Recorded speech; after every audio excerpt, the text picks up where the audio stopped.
মহাবিশ্বে সমস্ত সব কিছুই যখন নিধন হয়ে যাবে, ঠিক তখন শুরু হবে পুনর্জীবিত ও করা এক আলোকিত দৃশ্য। হজরত ইসরাফিল আলাইহিসসালাম এর দ্বিতীয় সিংহায় ফুৎকারের সাথে সাথে চারদিকে নতুন এবং তঙ্ক ও জেগে উঠবে।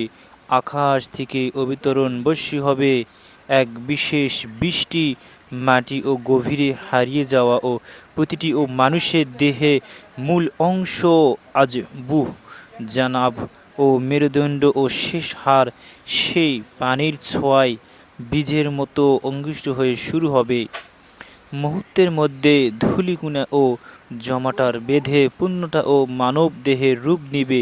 এরপর রূহগুলো বাতাসের তীব্র গতিতে উড়ে এসে যায়, যার দেহে ফিরে যাবে।